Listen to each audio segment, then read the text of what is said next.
Hello and welcome to the Centre for Computing History. We're doing one of our little zip vids on the Oric machines. So that's the Oric 1 and the Oric Atmos. Started by the Tangerine company, which was another one local to Cambridge, in St Ives, about 20 miles away. And they started off producing little VDU boards, which were very well received by the electronics press of the time. They did their first computer in 1979, which was the Microtan.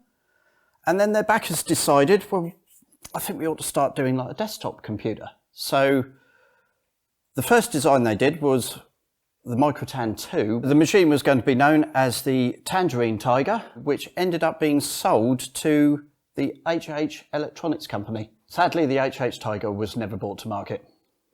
When they came up with the plan for the Oric, they moved their headquarters to Ely and they started a new company called Oric Products International.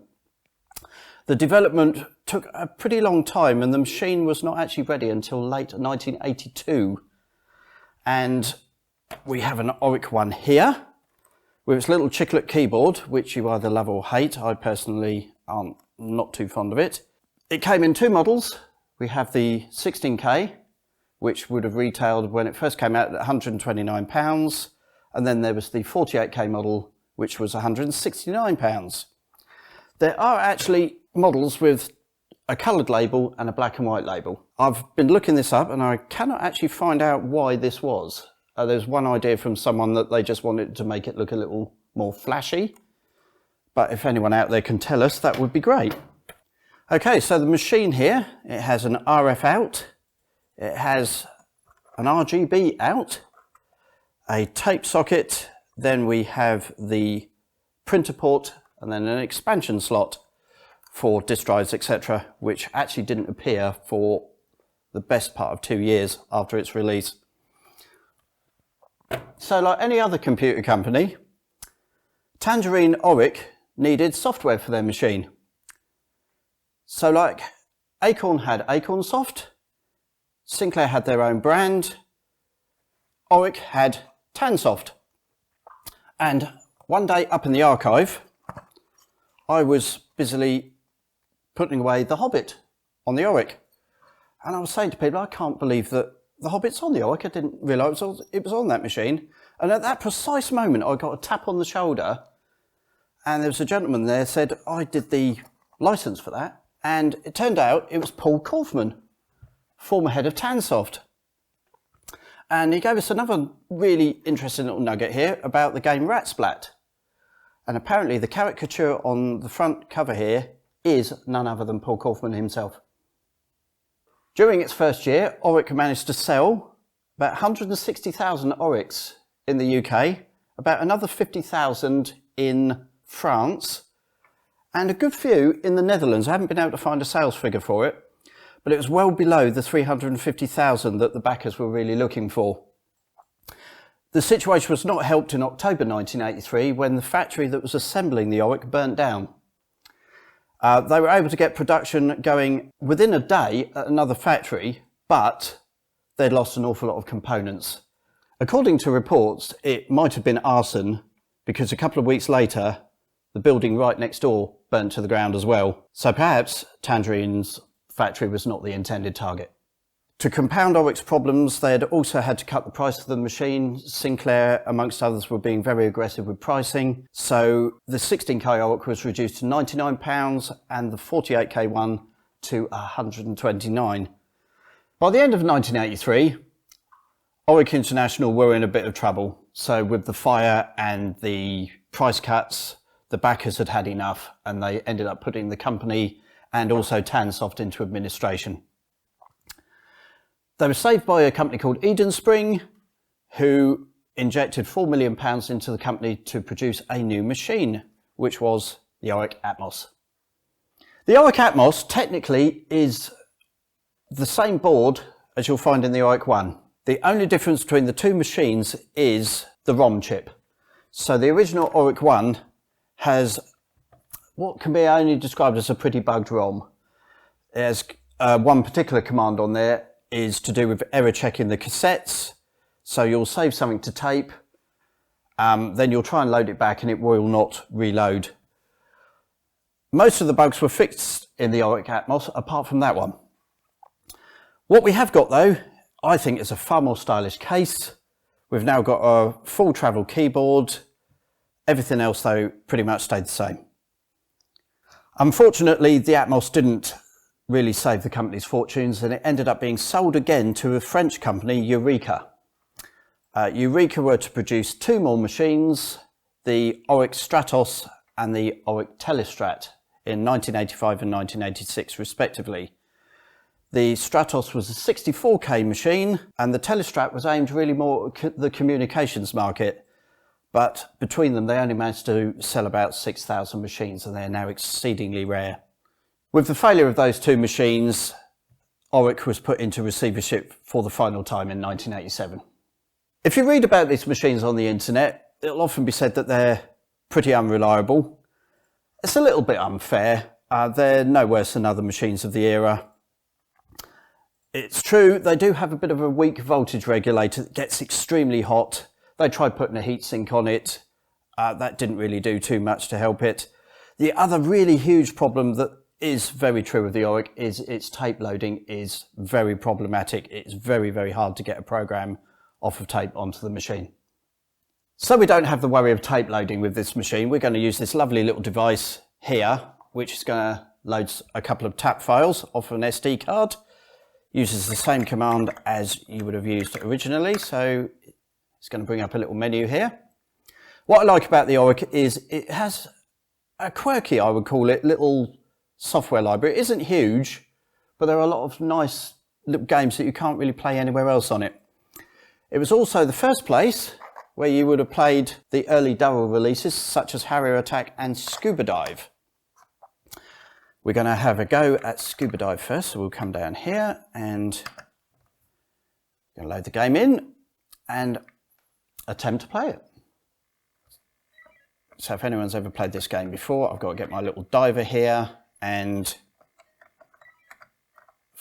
just basically search for underwater treasure and die almost immediately like I did there. There we go, brilliant. So I appear to have 3 lives. I've got 3 men in a boat up there, and no doubt I'm going to probably have a go at killing them equally as quickly. Right.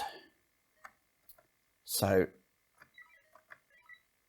luckily the Atmos here has got some much nicer keys than the original Oric, so I can...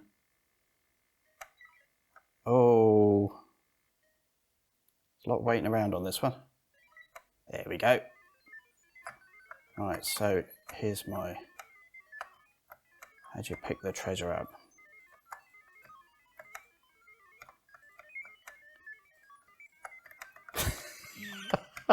Oh my God. How does that work? So what have I got to slam myself into the seabed to... Oh, I have. Right, okay.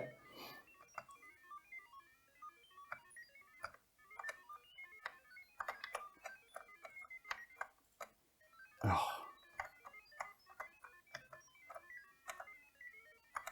If I was being unkind, I would probably say that the game might be slightly bugged, well, how I'm able to go through. Oh no, the oxygen's running out.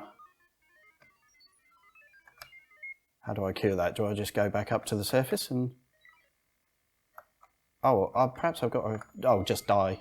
There we go. So,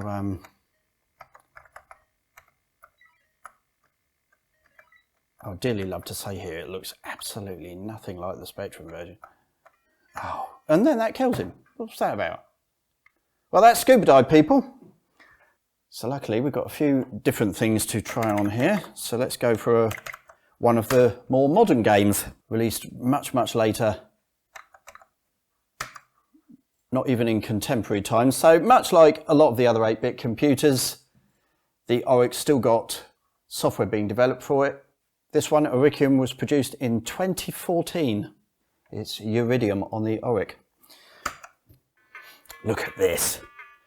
Yeah, so this game has, for reasons only known to them, I guess, tainted love. As it's...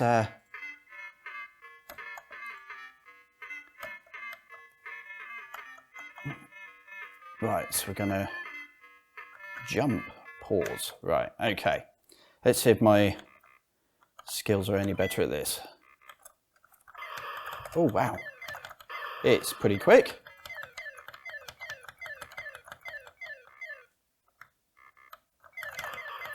Oh, I'm getting into this now. Here we go. So basically, I've just got to take out all the enemy ships and installations on this ship and then land. Which, with my usual experience of Iridium, I tend to find ridiculously difficult.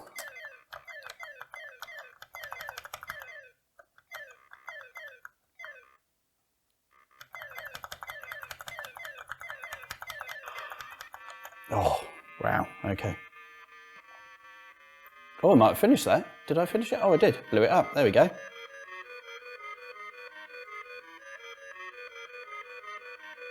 Now, I think you can actually hear the similarity, especially any Spectrum owners out there. The sound obviously uses the same chip as the later Spectrums. We actually haven't got the sound coming through the monitor. The sound is through a giant speaker, which I have to shout over underneath. It's the largest speakers I've ever seen inside a micro. Right. Right, I think we'll leave that one there.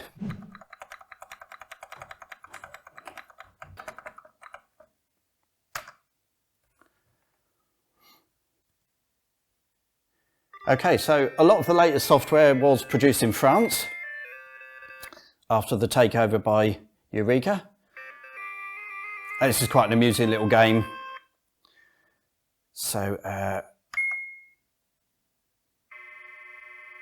I've got to protect my partner's eggs. So I'm this little cockerel character. But here she's going to go up there and lay an egg now. And I've got to ward off creatures such as this hedgehog, which I've got to persuade now to leave the chicken coop. Right, which I've done there. Excellent. Let's try this one. Oh no, I'm in trouble. Move. Oh, he's gonna get there before me, I think. Oh no, I've just seen him off. There we go. Now I've got to chase him back out, and he's run off. Excellent.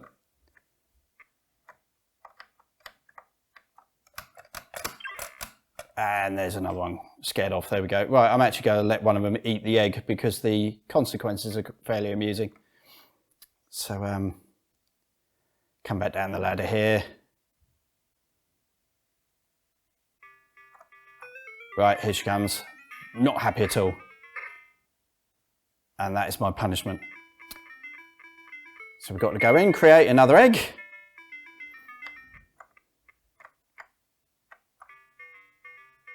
Here we go. I'm gonna...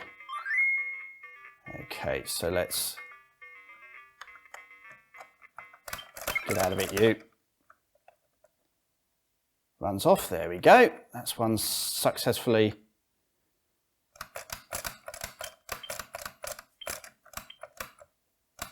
Well, this mouse has been a bit more persistent, so... Right, that might have scared him off. There we go.